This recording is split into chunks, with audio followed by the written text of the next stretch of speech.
दिनैनि बे गेवलां मेलाव गाहाय आलासि महरै एसे आगोलाव बिबुंथि होलांनाय दुलाराय बर' फरायसा आफादनि सासे गोख्रों बे मेलाव जर'खा आलासि महरै हांख्रायनानै लाबोजानाय बड'लेण्ड इउनिभार्सिटिनि रेजिस्ट्रार डक्टर सुबुं बसुमतारी बिथां, दिनैनि हाबाफारियाव बाहागो लानाय जोंनि इएम दावबायसा बर' बिथां, इएम डक्टर निलुत सरगियारि बिथां, उइलसन हासदा बिथां आरो लोगोसे दिनैनि बे हाबाफारियाव बाहागो लानो हानाय उदालगुरि कलेजनि प्रिन्सिपाल बिथां, टंला कलेजनि प्रिन्सिपाल बिथां आरो हायद्राबादनि सेन्ट्रेल इउनिभार्सिटियाव प्रफेसार साख्रि मावनाय बे ओनसोलनिनो जोंनि अरायसम बर' हारिनि बायदिसिना हाबाफारिफ्राव गोजानाव थानानैब्लाबो मदद होबाय थानाय, नांथाबबाय थानाय दुलाराय बर' फरायसा आफादजों अरायसम थुलुंगागिरि महरै थाबोनाय बिथां प्रफेसार फणीन्द्र गयारी, बेवहाय हांख्रायजानाय गासैबो आलासि बिथांमोन, दुलाराय बर' फरायसा आफादनि बारग' दैदेनगिरि बिथांमोन, आथिखालनि मिरुनि जिल्लानि दख'रानि गासैबो दैदेनगिरि बिथांमोन, बानजाय आफादनि बिबानगिरि बिथांमोन आरो उदालगुरि जिल्लानि आरो नैबे ओनसोलनि नोलोबारि, दैफां बे गासैबो ओनसोलनि नुजाफैनो हानाय सिबिनां रायजो राजाफोरजों लोगोसे बिदा फंबाय, बिब' बिनानावमोन, आङो बयनिसिमबो आंनि गोसो गोरबोनि अननाय आरो सिबिनायखौ बावहरदों। गोदान बोसोर फैगासिनो दङ। बे गोदान बोसोरनि आरो बरदिन एबा ख्रिस्टमासनि गाहाम हामलायनायखौ आङो साफ्रोमनोबो बावहरदों। लोगोसे आङो निमाहा बिदों एसे लेट सफैनायनि थाखाय, बोथोराबो एसे गुसु, ओंखायनो आं बारा गोलाव बुंनो सानाखै। दिनैनि बे हाबाफारिनि गेजेरजों बे नोलोबारि ओनसोलनिफ्राय एबा उदालगुरि जिल्लानिफ्राय जाय बिथांमोना मुंख्लं जालांबाय, दुलाराय बर' फरायसा आफादनि, बिएलटिनि, एनडिपिनि बे गासैबो सोमावसारनायाव बे साफ्रोमबो मुंख्लंफोरनो आं गोसो गोरबोनिफ्राय सिबिनायखौ बावहरदों। दुलाराय बर' फरायसा आफादनि आफादगिरि बिथां, लोगोसे बर' थुनलाइ आफादनि गाहाय नेहाथारि बिथांमोननि जोबोद ओंथि गोनां आरो माखासे मेहेर गोनां बिबुंथिनि गेजेरजों माहारिनि माखासे सोलिबाय थानाय हाबाफारिफोर, थांखांनाय समनि माखासे हाबाफारिफोर आरो इयुनाव बर' हारिया मुलुगाव मोनसे जौगासार हारि जानांगौनि थाखाय जेफोर हाबाफारि लादों बे बाथ्राफोरखौ फोरमायनानै होलांबाय। बड'फा उपेन्द्रनाथ ब्रह्मनि जि मोनसे जोंनो होलांनाय बिथांखि, बेखौनो लानानै जों बयबो दिनै हाबा मावगासिनो दङ। राजखान्थियावनो था एबा माहारि आफादावनो था, सोरबा सोलोंथाइगिरि महरै हाबा मावदों, सोरबा हारिमु बिथिङाव हाबा मावदों, सोरबा स्पर्ट्स एबा गेलेमु बिथिङाव हाबा मावदों, जाय जेरावनो थाया मानो आथिखालाव जोंनि साफ्रोमबो बर' फिसाया दिनै बड'फानि जि मोनसे होलांनाय बिथांखि, बेजोंनो जोङो लामा हान्थिगासिनो दङ। दा दिनैनि समाव मानगोनां रायजो राजा नोंथांमोन, फरायसुला फरायसुलि फंबाय बिनानावमोन, लाइमोन लोगोफोर, आं बेखौनो बुंनो सानदों जे माहारिया दिनैनिफ्राय 50 बोसोर सिगाङाव एबा 60 बोसोर सिगाङाव जि सिमांखौ नुदोंमोन जे बर' माहारिया गावनि राव, थुनलाइ, हारिमु गासिबो आसार खान्थि, माहारिनि जि गोनां बिथिंफोरखौ फोथांनानै लाखिनायजों लोगोसे मोनसे गोख्रों हारि महरै मुलुगाव थांनानै थानांगौ, बियो दिनै मोनसेनि उनाव मोनसे बे हाबाफारिया मावफुंजागासिनो दङ। सोरबा दिनैनिफ्राय 60-70 बोसोर सिगाङाव हयथ' सानदोंमोन जे बै समनि जि थासारि, सरासनस्रा रायजो जानाय, सोलोंथाइनि बिथिङाव गोग्लैसोनाय, समाजखान्थि एबा गुबुन बिथिंफ्राव जोङो एसे उनफिननानै थानो गोनां जादोंमोन। बै थासारियाव जानो हागौ जोंनि बै समनि सोरबा मानसिफ्रा सानदोंमोन जे बर' माहारिया बुहुमाव मोनसे समाव बे जोंनि जे माहारिनि गुबुन गुबुन बिथिंफोर बेखौ फोथांनानै लाखिनो हानाय नङा। आरो बेनिखायनो हारिखौ फोथांनानै लाखिनो थाखाय हारिनि थामोनथा हारिनि गासैबो बिथिंफोरखौ गोथाङै लाखिनो थाखाय आरो बुहुमाव बर' माहारिखौ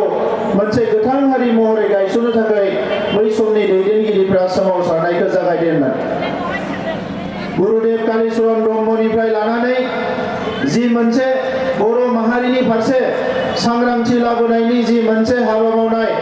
बियो बै समनिफ्राय जागायनानै आथिखालसिम बर' थुनलाइ आफादा 1952 मायथाइयाव जोनोम जानाय, 1967 मायथाइयाव पिटिसि आरो एबसुनि जोनोम जानाय आरो उननि समाव आंथोर ज'आजासे आफादफोर जोनोम जानाय, हाबा मावनाय, जांख्रिखांनाय, सोमावसारनाय, थैनि जि मोनसे बाना गिख्रंथाव थासारियावबो दान्दिसे समनि थाखायबो गिनाय आरो फासयनाय गैयैजासे हाबा मावनायनि थाखाय सा सानजा भारतआव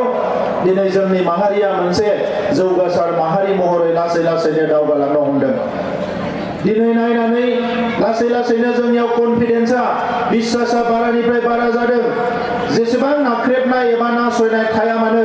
दिनै जोंनि माहारिनि जाहां बोराय जेनेरेसना मोनफ्रोमबो बिथिङाव दावगालांगासिनो दङ। दिनै मुलुगनि गोजौ सोलोंथाइ फसंथानफ्राव नायोब्ला गंफ्रोमबो फसंथानाव सासे नङा सासे बर' फरायसा नागिरनानै मोनगोन। गोबां गोजौ फसंथानफ्राव दायो जोंनि माहारिनिफ्रायबो फोरोंगिरि महरै, प्रफेसार महरै खामानि मावदों। गभर्नमेन्टनि खामानि मावनायावबो लासै लासैनो जोंनि अफिसारफोरनि अनजिमाया बांलांनो हमदों। बेफार फालांगिनिफ्राय लानानै स्पर्ट कालचार जेरावबो जोङो लासै लासै दावगालांनो हमदों। दा ओंखायनो बर' हारिनि जांख्रिथाय, बर' हारिनि सेक्रिफाइस आरो बर' हारिनि लामा हान्थिनाया मोनसे जि रिभलिउसनारि जि मोनसे लामा हान्थिनाय बियो गुबुन हारिनि थाखाय मोनसे रल मडेल जादों। आरो 2020 मायथाइयाव गासैबो जोंनि बिग्रायारिफोरखौ खौसे लानानै भारत सरकार, आसाम सरकार आरो जोंनि जांख्रिखांनाय हान्जाफोर दुलाराय बर' फरायसा आफाद NDP, UPPO गासैबो ज' जानानै जि मोनसे सागान होदोंमोन बेखौनो दिनै भारत हादरनि जौसिननिफ्राय जौसिन मासियाव जिरायनाय जोंनि दैदेनगिरिफ्रा बेखौ दिनै बाख्नायदों, बेखौ दिनै मख'दों। दा मानगोनां रायजो राजा नोंथांमोन, मालाया जियानो बुङा मानो डिटारमिनेसना जोंनिया स्ट्रं जानांगोन, थिरांथा आरो थांखिया जोंनिया गोख्रों जानांगोन। जों गोख्रोंबा जोंखौ मालाया गादबनो हानाय नङा, जों गोख्रोंबा मालाया जोंखौ नासयनो हानाय नङा। आरो जोंनि थांखिया जुदि जोबोद गोख्रोंब्ला जोंनि मोनसेबो बिथिंखौ मालाया खावनानै लानो हानाय नङा, बेखौ फोजोबनो हानाय नङा। आरो दिनै बिनिनो मोनसे बिदिन्थि महरै आं जेला एबसुआव दङमोन आंहा गोसोआव दङ गोबांबार डेलिगेट सेसनाव जोंनि जथुम्मायाव सावरायदोंमोन बर' हारिनि माखासे आबाद मावनाय, जोंनि बायदिसिना फिथाइ सामथाइफोर, जोंनि आबाद मावनाय माखासे जोलैफोर, जोंनि दानाय लुनाय आगर आखाइ जेसेबां दङ बेखौ पेटेन्ट बानायनांगौ होननानै सावरायबाय थादोंमोन। आरो दिनै सरकार फैनाय लोगो लोगोनो खाबु मोनबाय गासै 21 बर' हारिनि बयनिख्रुइबो गोनांसिन जोंनि हारिमुवारि आयदाफोर, जोंनि जानाय लोंनाय गाननाय जोमनाय गासैखौबो दिनै जोङो GI टेगिं खालामनो हाबाय। बेवहाय एसे रां थांदों, जोंहा 2 कोटिसो रां थांदों। नाथाय भारत हादरनि मानसिफोरनि सिगाङाव दिनै जोङो दिन्थिनो हाबाय जे खामा जोंनि, सिफुङा जोंनि, आर'नाइया जोंनि, सेरजाया जोंनि, अनला ओंख्रिया जोंनि, बे गासैबो जोंनि जिखिनि गोनां आयदाफोर बेखौ जोङो GI टेगिं खालामबाय। आरो भारत हादरावनो कुनु मोनसे रायजो गैया, कुनु मोनसे माहारि गैया जाय खेबसेयावनो 21टा आइटेमखौ GI टेगिं खालामनो हादों। आरो बड'लेण्डआनो बयनिख्रुइ फार्स्ट जोंनो गिबिसिन खालामदों। जोङो खोनादोंमोन जे सिमांखौ जुदि फिसा फिसा नुयोब्ला मालाबाबो गिदिर जानो हाया होननानै। जोङो सिमांखौ गिदिर नुनांगौ, जोंनि सिमाङाबो गिदिर जानांगौ, थांखियाबो गिदिर जानांगौ। जों जुदि सिमांखौनो फिसा फिसा नुयोब्ला, थांखियानो उन्दै उन्दैद्रायबा, फिसा फिसाद्रायबा जों मालाबाबो जौगानो हानाय नङा। अटल बिहारी बाजपेयी जोंनि भारतनि प्राइम मिनिस्टार, बिथांनि खन्थाइयाव बुंदोंमोन माने फिसा गोसो लानानै रावबो गिदिर जानो हाया आरो बायफ्लेनाय गोसो लानानै रावबो गसंनो हाया होननानै। दा दिनै जोंनि हारिया मालाबाबो बायाखै। बेसेबांबा जों दावहा सहायनांदों जोंनि हारिया, किन्तु जोंनि गोसोआ मालाबाबो बायाखै। जेसेबां दावहा नांदों एसेबां जोंनि थिरांथायासो गोख्रोंसिन जादों। जेसेबां गादबनो नागिरदों एसेबां जोंनि डेस्टिनेसना, जोंनि थांखिया गोजौनिफ्राय गोजौ जादों। दा नंखायनो जोङो सरकार दानाय लोगो लोगोनो जों नलेज फेस्टिभेल बानायदों। सोरबा सोरबा राजखान्थियाव थानाय मानसिफ्रा जोंखौ सोंखारिदों, मा नलेज फेस्टिभेल बिलाय? बुहुमनि मानसिफोरनि सिगाङाव बर' हारिया मा बेखौ दिन्थिनांगोन। बुहुमनि मादावनो जोङो गेरेमसा हारि जानो लुबैदों। जोङो नलेज फेस्टिभेल बानायनानै गारै 20टा हादोरनि मानसिफोरखौ लिंहरदों। दिनै बांलादेशखौ जाय सामलायबाय थादों बे दैदेनगिरियाबो बोसोरनै सिगाङाव जोंनि बड'लेण्ड इउनिभारसिटियाव फैदोंमोन। बेबायदि गोबां मानसिफोरखौ लानानै जोङो जोंनि नलेज फेस्टिभेल खुंदों। दिनै स्पर्ट्सनि गेजेराव एसियानिनो बयनिख्रुइबो गोजानसिन इन्डियान आर्मिया होनाय डुरान्ड कापखौ जोंनियाव खुंदों। जाहाथे जोङो दिन्थिनो हायो जोंहाबो गोहो दङ, जोंहाबो गोसो दङ। जोङो इन्टारनेसनेल ख'ख' खुंदों, बेजों जोङो दिन्थिनो नागिरदों। बेवहायल' जों जिरायनानै थायाखै। दिनै इन्टारनेसनेल ड्रामा क'क्राझाराव जादों। Italy, Germany, Latin America, Nepal, Sri Lanka गोबां हादोरनि ड्रामा दिन्थिग्रा फैनानै थांनाय बोसोरथामाव क'क्राझाराव ड्रामा फेस्टिभेलाव बाहागो लादों। लिड फेस्टिभेल जों बानायदों, थुनलाइनि जोङो फेस्टिभेल बानायदों, लिटारेचार फेस्टिभेल। अल इन्डियायाव जयपुराव बयनिख्रुइबो देरसिन लिटारेचार फेस्टिभेल जायो। बोसोरसेयाव बेवहाय लिरगिरि खन्थाइगिरिफोरा ज' जायो। दा जोंबो दिनै बड'लेण्डआव क'क्राझाराव, जेराव मोनसे समाव बड'लेण्ड होनबा मानसिफ्रा गियोमोन, जोबोद नेगेटिभ लायोमोन। दा बेखौ होखारनो थाखाय, जोंनि दरजाखौबो खेंनो थाखाय, मुलुगनि मानसिफोरनि थाखाय मालायफ्राबो जाहाथे जोंनियाव फैनो हायो, जोंबो मालायनियाव थांनो हायो, अब्लासो जोङो गेरेमसा हारि जानो हागोन, जोंनि रिकगनिसनखौ बयबो होगोन। दा नंखायनो जोङो लिड फेस्टिभेल खुंदों। कर'ना जानाय समावनो गोबां मुलुगनि हादोरनि खन्थाइगिरि आरो लिरगिरिफोरखौ लानानै पोएट्री फर पिस होननानै जोङो खुंजेनदोंमोन। बियो दिनै फैयै फैयै थांनाय बोसोरफ्राव जायफोर लिरगिरिफोर फैदों बिथांमोना बुंदों जे जयपुरनिख्रुइ साबसिन दा क'क्राझाराव लिड फेस्टिभेल जादों होननानै। देग्लाय जोंहा फेब्रुवारियाव आरोबाव लिटारेचार फेस्टिभेल जागोन। मोनसे समाव बड'लेण्डआव सरकार सामलायग्राफ्रानो जौ जुवा बायदिसिना जोबोद मोनसे गाज्रि थासारिमोन, बुथारलायनाय मालायनाय मेरलायनाय। दिनै बे थासारिया गैला। मानो गैला? जोङो बड'लेण्डखौ जौगानायनि मोनसे फाउन्डेसनखौ गायसननायनि सम जाबाय। जोङो बुहुमनि मानसिफोरजों जुदि जुजिनोब्ला गावनि न'खरखौ थिग खालामग्रोनांगोन। ओंखायनो जोङो सरकार दाजेननाय समाव smart piece and green Bodoland होननानै बुंदोंमोन। दिनै बड'लेण्डआ पिस जाबाय। बोसोरथाम जेबो दावराव दावसि गैयै बोसोरब्रै, बे दावराव दावसि गैयै जासे जोंनि जे बोसोरखौ बारहोनो हाबाय। दा दिनै जोंल' नङा, जोंजों रायजो जानाय हारिफोर जायफोर जोंजों एना एनि मोनसा मोनसि मोनना दङमोन, बिथांमोनाबो दिनै जोंजों लोगो जाबोबाय। दुलाराय बर' फरायसा आफादनि दैदेननायाव जेब्ला बै आन्दलना जागायजेनदोंमोन बड'फा उपेन्द्रनाथ ब्रह्मनि समाव, बै समावबो जेसेबां हारि हारिसाफोर जोंनि आन्दलनाव खौसे जादोंमोन। जेब्ला नैथि खेबनि थाखाय सोमला बसुमतारी बिथां, इउजि ब्रह्म बिथांमोननि दैदेननायाव आन्दलन जादोंमोन, बेवहायबो जेसेबां हारि हारिसा दङ खौसे जादोंमोन। जोङो बावै 2010 मायथाइनिफ्राय जेब्ला जोङो सोमावसारफिनो, बै समाव माखासे हारिफ्रा खिन्थु जोंनो फैयाखैमोन। बै समाव बर' अना बर' जाबायमोन। जोंनि माखासे साननाय हनायनि अभाबनि थाखाय, राजखान्थि दैदेनगिरिफोरनि माखासे गुसुं साननायनि थाखाय गोबां हारिफ्रा जोंखौनो सुथुर बायदि लाबायमोन। नाथाय जों सरकाराव फैनाय लोगो लोगोनो बे हारिफोरखौ अननाय, मोजां मोननाय, मान होनाय, बेजों बिसोरखौ बजबफिननो हाबाय। बेराफारसेथिं दुलाराय बर' फरायसा आफादा CCBTR होनानै आफाद दानानै जोंनि जेसेबां हारिफोर दङ बिनि फरायसा आफाद, माहारि आफादखौ जयै लानानै दैदेननो बिथांमोना हाबाफारि लाबाय। आरो दिनै गोबां आफादफ्रानो जायफ्रा गैया CCBTR आव, बिथांमोनाबो आंखौ खावलायदों जे दुलाराय बर' फरायसा आफादखौ खावलायनांगौ, जोंबो CCBTR आव हाबनो लुबैयो। जों मोनसे मडेल बानायदों। जों जौगानांगौब्ला जोंनि न'खरखौ सान्थि खालामनांगोन। आरो दिनै पिसफुल बड'लेण्ड दानायाव जों आगानसे दावगानो हाबाय। जेब्ला जायगाया, ओनसोला सान्थि थायो, अब्लासो गिदिर गिदिर बाथ्राफोरखौ साननो हागोन। दिनै साइन्टिस्ट सासे उजिनांगौबा जोङो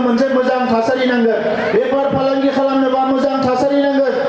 सोलोंथायाव जौगानांगौब्ला मोजां थासारि नांगोन मोनफ्रोमबो खामानि मावनो थाखाय मोजां थासारि नांगोन ओंखायनो दिनै जोंनि न'खरखौ सान्थि खालामनाया जोंनि सबसे प्रायोरिटिमोन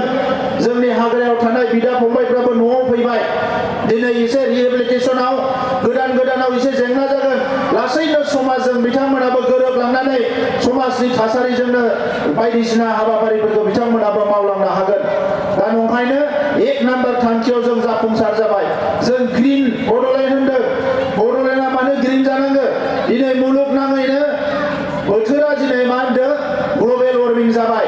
लासैनो बिदुङा बारासो बारा जालांदों अखाया नांगौ समाव हाया नाङै समाव हायो गोबां जोंनि बोथोरफ्रा सोलायलांदों दा बे समाव जों नायदों जोंनि हाग्राबारिफोरखौबो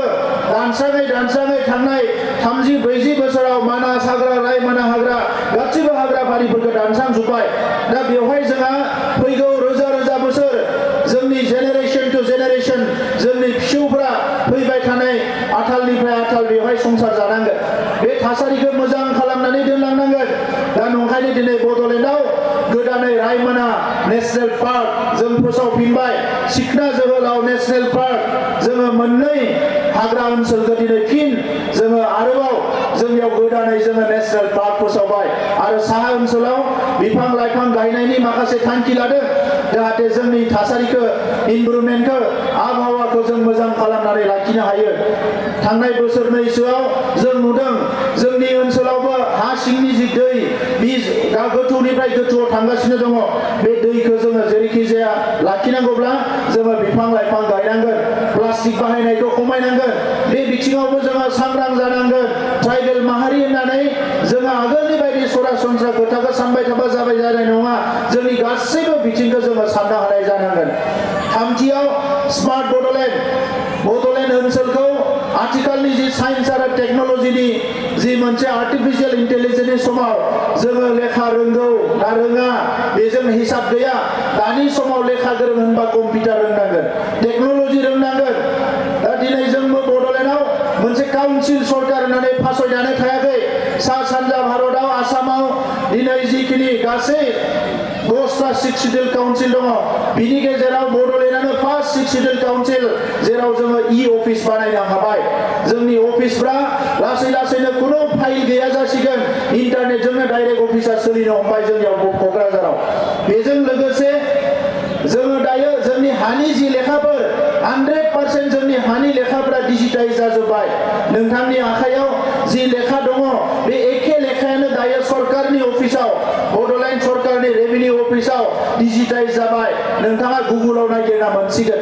दा बेखौ टटेलि डिजिटाइज खालामनाय जाबाय जोंनि आबादारिफोरखौ डिजिटाइज खालामगासिनो दङ सोर आबादारिनियाव बेसेबां हा दङ सोर माइ मावो सोर मैगं थाइगं मावो सोर ड्रागन फ्रुट गायो सोर साहा बागान बानायदों बे गासैबो जोंनि आबादारिफोरखौ जों डाटाबेस बानायगासिनो दङ जोंनि जेसेबां एम्फौ फिसिग्रा 40,000 आइजो एम्फौ फिसियो बेखौ जोङो डाटाबेस बानायगासिनो दङ जोंनि जेसेबां जि दाग्रा बेसेबां आइजोआ जि दायो जोङो बेखौ डाटाबेस बानायगासिनो दङ मानोना आथिखालनि जुगा इन्टारनेटनि जुग जाबाय जोङो क'क्राझाराव जिरायनानै अफिसावनो जोङो बानायनो हागोन जे बबे पलिसिखौ मानो नांगौ जादों दिनै सा सानजा भारतआव एबा गासैबो 8खान रायजोखौ नायोब्लाबो बे 8टा रायजोनि गेजेराव बड'लेण्डआ सबसे गिबिसिन 220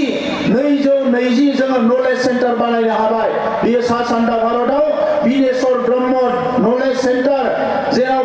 220 गामि ओनसोलाव जोङो नलेज सेन्टार बानायदों जेराव इन्टारनेट फेसिलिटि थागोन वाइफाइ थागोन आरो बे जायगानिफ्रायनो जोंनि सोरबा आबादारिया जोंनि सोरबा फरायसाया जोंनि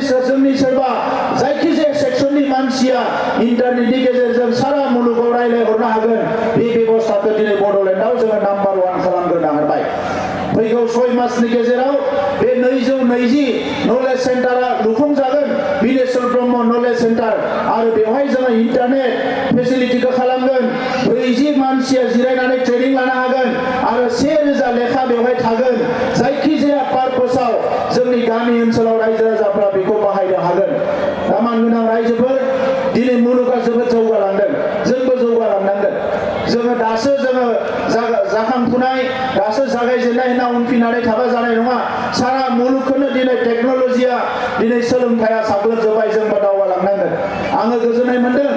जे बे बोसोरब्रै खामानि मावनायनि उनाव जोंनि मोनबा जिल्लानि सोलोंथाइया लासैनो दावगालांगासिनो दङ सरकाराव गोबां थाखा थाया काउन्सिल सरकार इसेल' थाखा थायो नाथाय बोसोरनैनि गेजेराव 1200 खान स्कुल 1200 स्कुलखौ रिनोभेसन खालामनाय जाबाय आरो लोगोसे जि मोनसे मास्टारनि पार्सेन्टेज जोंनियाव 18% सिंगल टिचार स्कुल दङमोन दिनै बियो फैनानै 13% जाफैबाय आरो जों टारगेट लादों फैगौ 6 मासनि गेजेराव जे सिंगल टिचार स्कुलनि अनजिमाखौ 10%नि गाहायाव लांनो थाखाय दा बिनि थाखाय जोङो नारा नाथा नाजागासिनो दङ स्कुलनि टिचारफोरखौ ट्रेनिं होनाय साइन्स एजुकेशनखौ बांसिन जोङो गोसो होदों साइन्सआव जाहाथे जोङो माखासे आथिखालनि मुगायाव जोंनो माखासे साइन्सनि एक्सपार्ट नांगौ दा बे बिथिंखौ लानानै साइन्स टिचारफोरखौ ट्रेनिं होनाय साइन्सनि स्टुडेन्टफोरखौ स्पेसियेल ट्रेनिं होनाय बे खामानिफोरखौ मावगासिनो दङ बावैसो नोंथांमोना खोनादों क'क्राझाराव मेलेरिया जादों सानसेयाव मेलेरियाया 1000 2000 सिम जाबायमोन नाथाय उइदिन 15 to 20 days दिनैनि तारिखाव मैयानि तारिखाव क'क्राझार डिस्ट्रिक्टआव मात्र 12 जनल' मेलेरिया ओंखारदों आरो चिरां जिल्लायाव मात्र 7 मेलेरिया ओंखारदों जोंनि जि हेल्थ सार्भिसेस बेखौबो जोङो जोबोद एक्टिभ खालामनो हाबाय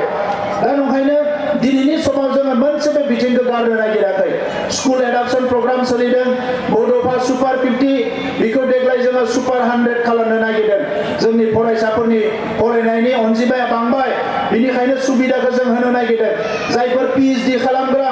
बिसोरनि थाखाय डक्टर बासिराम बर'नि मुङाव देग्लायनिफ्राय जोङो 50 फरायसाफोरखौ PhD खालामनो थाखाय स्कलारशिप होनो नागिरदों सासेया 1,80,000 करि मोनगोन आरो देग्लाय बोसोरावनो देग्लाय बोसोरनिफ्राय 7 फरायसाफोरखौ जायखिजाया फरेन इउनिभारसिटियाव फरायनो थाङोब्ला सरकारा जोङो बिथांमोननो स्कलारशिप होनायनि थाखाय बेबस्था आखायाव लादों दा मानगोनां रायजोफोर दिनै जोंनि रांखान्थिखौ जौगाहोनो थाखाय आबादथिलियानो जोंनि मोनसेल' लामा बे आबादखौ गोसो होयोब्ला आं दाबो फोथायो जे बड'लेण्डआव बोसोरथाम बोसोरब्रै सरकाराव थानानै खामानि मावनानै नुदों जे आबादाव गोसो होयोबा जों थाबैनो धोनि जानो हागोन जोंहा जोबोद स्कप दङ आबादाव बे आबादखौ जों गोसो होनांगौ जायफोर लेखा फरायनो गारबाय बिथांमोना आबादाव गोसो होनांगौ आबाद होनबा माइल' नङा आबाद होनना बुंबा जोंनिया हर्टिकालचार दङ फिथाइ सामथाइ गायनाय उदालगुरि जिल्लाया दायो जोबोद मोजां ड्रेगन फ्रुट गायदों साहा बानायदों अर्गेनिक साहा बे गासैखौबो लानानै आबाद दाउ अमा फिसिनाय बेयो जोंनि थाखाय गोबां स्कप दङ जोंनो रांखान्थि जौगाहोनो थाखाय गभर्नमेन्ट साख्रिल' नङा बेबो जों इन्डिपेन्डेन्टलि जोङो रां खामायनो हायो आं हिसाब खालामना नायदों 2019-20 आव जोंनि आबादनि जि ट्रेन्जेक्सन बियो 1900 करोड़मोन जोंनि आबादारिफ्रा जोंनि बरननाय मुवा बेसादफोरखौ फाननानै 1900 कोटी रां खामायदोंमोन BTC ओनसोलाव नाथाय 2023-24 आव हिसाब खालामबाय दायो जोंनि आबादखौ जुदि मार्केटाव फाननानै जिखिनि थाखा फैसा मोनदों बियो 3600 करोड़ बियो जोबोद आधानिफ्राय बारा जौगादों जों फैग्रोमोन आं हिसाब खालामनानै नायदोंमोन बड'लेण्डआव जुंखाम फाननानै जुंखामखौ प्रडाक्सन खालामोमोन 14,000 मेट्रिक टन दायो जोंनि समाव अर्गेनाइज खालामजोबनानै जों होबाय आरो 32,000 मेट्रिक टन मेज प्रडाक्सन दिनै बड'लेण्डआ खालामदों माइआ दिनै more than 11 lakh matric ton जोंनियाव माइ आबाद जायो बेखौ जोङो 15 लाख मेट्रिक टनसिम लांनो हायो नाथाय जोंनि सरकाराव थाग्रा मानसिफ्रा बेफोर बाथ्राखौ बुजिनांगोन रायजो राजानो दिनै धोरोम सिबिनायनि बेलायाव एबा गुबुन गुबुन बिथिंफ्रावबो जोङो गोसो होदों सेल्फ हेल्प ग्रुपनिफ्राय लानानै जेसेबां ग्रुप्स दङ 4000 कोअपारेटिभ ससाइटि दङ 1500सोआ एक्टिभ बाकिया एक्टिभ नङा दा कोअपारेटिभ रिभलिउसनखौ जोङो जुदि गोख्रों खालामफिननो हायोब्ला जाय मानसिया हारसिं रां खामायनो रोङा बियो कोअपारेटिभ ससाइटिनि गेजेरजों रां खामायनो हायो दा ओंखायनो 4000 कोअपारेटिभ ससाइटिखौ जोङो एक्टिभ खालामफिननो नागिरदों बिनि थाखाय जों हाबा मावगासिनो दङ जाहाथे जोंनि आइजोफोर जोंनि लाइमोनफोर गासैबो बाहागो लानो हायो गासै FPC फार्मार प्रडिउसार कम्पानि दिनै 97 फार्मार प्रडिउसार कम्पानि बानायनाय जाबाय बिनि उनाव बिनि गेजेरावनो 20टा आइजोफोरनि फार्मार प्रडिउसार कम्पानि जोंहा बानायनाय जाबाय रांखान्थि जौगानायखौ जों गोसो होनांगोन दा ओंखायनो आंहा फोथायनाय दङ दिनै बर' हारिखौ गेरेमसा हारि खालामनायाव दुलाराय बर' फरायसा आफादनि जि साननाय बर' थुनलाइ आफादनि जि साननाय बर'नि माखासे माहारि आफादफोरनि साननाया मोगथाङाव महर होनो थाखाय जों बयबो आखायाव जोंनि बिथांखिफोरखौ लानानै जों खामानिखौ मावफुंनांगोन आरो जोंनि हारिया परिश्रम खालामनो हानाय हार्डवर्क खालामनो हानाय खस्थ' खालामनो हानाय मोनसे हारि जोंनो खालि नांगौ गाइडेन्स आरो डाइरेक्सन बे गाइडेन्स आरो डाइरेक्सननि थाखाय जिखिनि मार्केट लिंकेज नांगौ जिखिनि जोंहा बेंकफोरनिफ्राय माखासे थाखा फैसा जोंहा लनफोर मोननांगौ बे जिनिसफोरखौ दायो जोङो सरकारा नायगासिनो दङ जि जायगायाव बेंक गैया बेवहाय बेंक गायसननो थाखाय जोङो जिखिनि पलिसि नांगौ बेखौ जोङो लागासिनो दङ जाहाथे जेरावबो बेंक जानो हायो जेराव इन्टारनेट मोना बे इन्टारनेट गैयि जायगाफ्रावबो टटेलि बड'लेण्डआव जाहाथे 100% इन्टारनेट मोनो बिनि थाखायबो जोङो हाबा मावगासिनो दङ जाहाथे बड'लेण्डआ मोनसे भाइब्रेन्ट बड'लेण्ड जानो हायो दा ओंखायनो आङो गोलाव बाथ्रा बुंनो सानाखै जे जोंनि जि थांखि बियो जोंनि साफ्रोमबो बर' फिसाया जौगासार जानांगोन गेरेमसा जानांगोन रोंखा राखा जानांगोन आरो कनफिडेन्ट जानांगोन जेरैबायदि मुलुगनि गिबि जि मोनसे फार्स्ट वर्ल्ड होनना बुङो जौसिन हादोरफोरनि साफा नागरिका साफा नोगोरारिया फारफ्रोमबो बिथिङाव गोख्रों जोंबो फारफ्रोमबो बिथिङाव गोख्रों जानांगोन